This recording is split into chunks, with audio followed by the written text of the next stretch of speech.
Okay, yeah. Well, hello! Welcome back to my channel. Joshana here to talk about some friggin' books. This is a book haul, as you know from the fucking title. Some of these were, I think most of these were very graciously gifted to me. A couple I did purchase myself. One or two? A couple. I don't know. We'll see. The first one is, it's over there, and I don't feel like getting it. But it is Kingdom of Flesh and Fire by Jennifer L. Armentrout.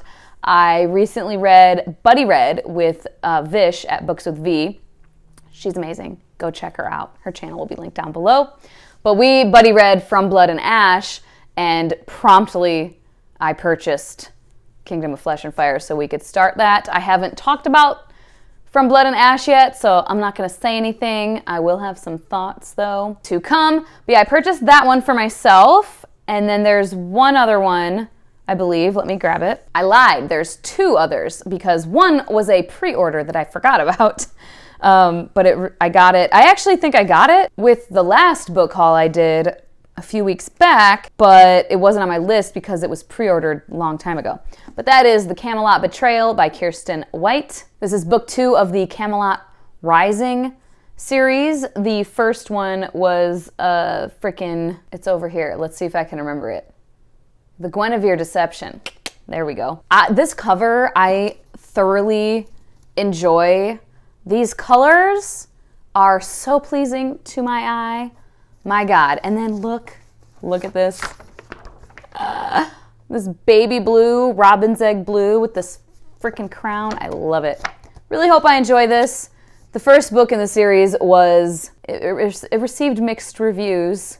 I'm looking at you, Leanna. Other people also, though. It was very hit or miss. I saw some people feel kind of like, it was fine. And then some really loved it, and some straight up hated it. I personally quite enjoyed it. It is one of the many King Arthurian legend retellings. I mean, the Arthurian legend in general there's so many iterations of it over the years. But yeah, this is one of those, but it's told from Guinevere's perspective. And I really enjoyed the first one, so I'm hoping I really like this one. Obviously, I hope I like it. Otherwise, I wouldn't have fucking bought it. Why do I say dumb stuff like that? The next one is this paperback of Age of Death by Michael J. Sullivan, because when I reread this series, I want to reread the paperbacks. And Age of Empire isn't out yet. I think the paperback is going to be available in February or March, I think, towards the beginning of the year at any rate. And yeah, I will be rereading this entire series, the first 4 books. So I'll probably start that in January or February. And I imagine by the time I get done, it'll be available and I'll be able to buy it. That's the only other one that I purchased for myself. So now on to the very, very generous gifts that were sent to me or given to me by some bookish friends. First, Brandy from Brandys Books, who is just a delight. We have been BookTube pals for a couple years now and got to meet at BookNet Fest last year, which was awesome, and I just adore her. She sent me these books, sent me Senlin Ascends by Josiah Bancroft, right? Alan will be very happy about this. This is one that I'm a little scared of, I'm not gonna lie, because of what I've heard of it, and it just sounds like it's a lot to take in, but at the same time, I've heard how great the writing is, and I think it's something that there's great potential for me to absolutely love this. So I hope I will. This one has been described as being very literary, but basically, from what I understand, the main character has recently been married, and for their honeymoon, him and his wife go to this tower, the Tower of Babel, and it says, a world of geniuses and tyrants, of luxury and menace, of unusual animals and mysterious machines. And right when they show up, he loses her. He loses his bride, and he has to find her. He must endure betrayal, assassination attempts, and the illusions of the tower. This quiet man of letters must become a man of action.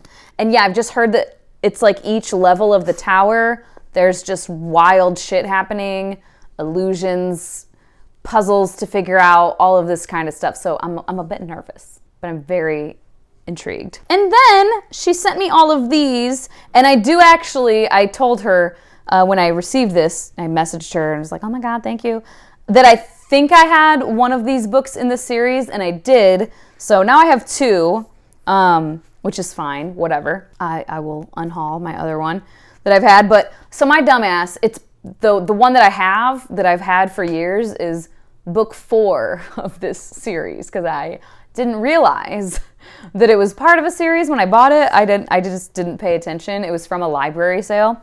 Anyways, the first 4 books in the Queen's Thief series by Megan Whalen Turner. So, The Thief, I've heard good things about.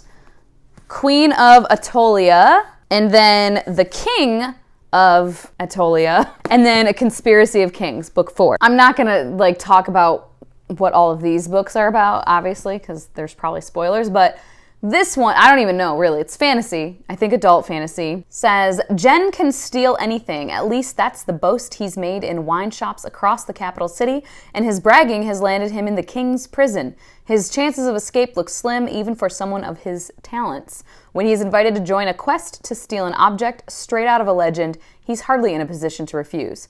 The Queen's Thief novels are rich with political machinations and intrigue, battles lost and won, dangerous journeys, divine intervention, power, passion, revenge, and deception. So it's, fantasy. I believe adult fantasy, but I'm not actually sure about that. Could be young adult. Yeah, super excited about this. I've heard really good things about this series. I just have never picked it up. So again, thank you so much, Brandy. You're so sweet. I have my wish list and stuff linked in my videos just because some people have asked me. I don't really, no one should ever feel like they need to do this. I don't think that anyone who did this did feel like they need to, but I just want to put that out there that, everybody's circumstances are different. Everybody watches a bunch of booktubers. You can't possibly buy stuff or send stuff to everybody that you watch or are friends with or subscribe to, etc. Understand all of that. So please do not ever, ever, ever feel as though you need to send me anything. And then another viewer and another channel member also, which Brandy is as well, Amanda Bria, sent me both of these, and I'm so excited. Interview with the Vampire by Anne Rice. This is another situation where I've owned The Vampire Lestat, which is book 2 of this series, for a few years, and just never picked up Interview with the Vampire, but I definitely want to. So, yay, awesome. And I really love this edition, this copy. I don't know, I just think it's a cool cover. And then Legendborn by Tracy Deonn. So freaking excited for this. I have heard literally nothing but good things about this book. I have yet to see anyone not thoroughly love it.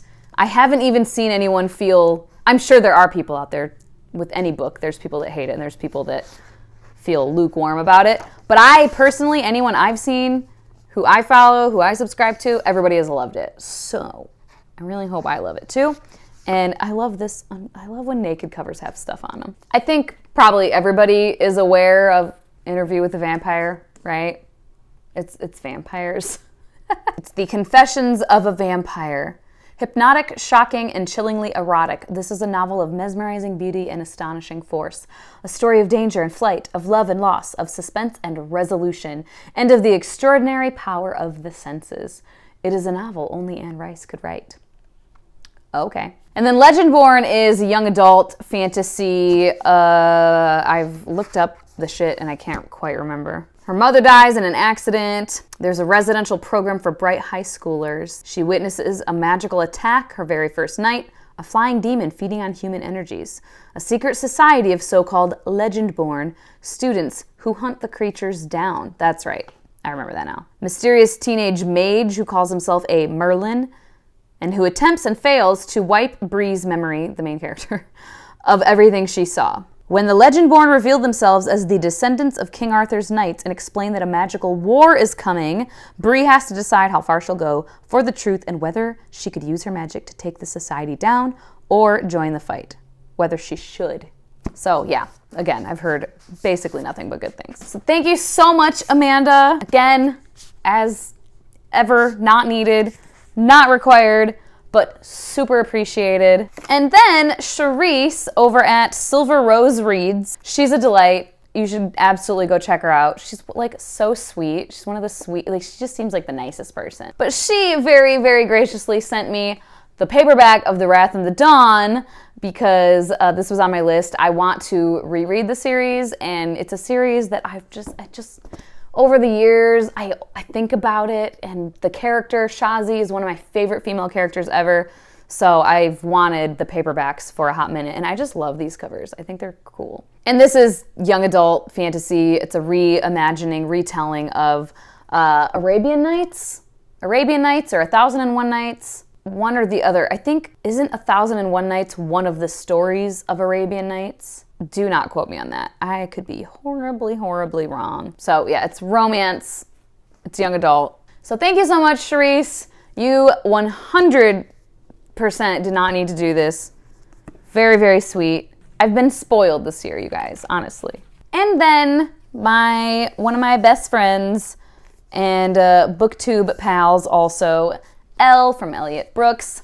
We did Thanksgiving together, just me, her, and her husband, Sean. Hung out, and we exchanged our gifts then, and she got me Dear Justice by Nick Stone, which I'm super jazzed to pick up and check out. This is another novella in the same world as Dear Martin. I don't know if Justice is actually in the book. Yeah, it looks like the main character of this one grew up in the same neighborhood as Justice, but had a very different chain of events in his life. Says they grew up a block apart in the southwest Atlanta neighborhood of Wynwood Heights. Years later, though, Justice walks the illustrious halls of Yale University, and Quan sits behind bars at the Fulton Regional Youth Detention Center. His name's Vernell Laquan Banks. That's where the Quan came from. If you were like, what the frick, Vernell to Quan? How do we get there? That's how, middle name. And yeah, I don't remember him from the first book, so I think it's just a different character entirely. And I'm super, there we go. Super excited for this. Dear Martin is one of my favorite books of all time. Thoroughly enjoyed it. Very emotional. I imagine this one probably will be also. So yay. Thank you, Elle. So there we go. I've said it a million times, but again, thank you so much to anyone and everyone who sent me books recently for the holidays. Was not necessary, but was very much appreciated.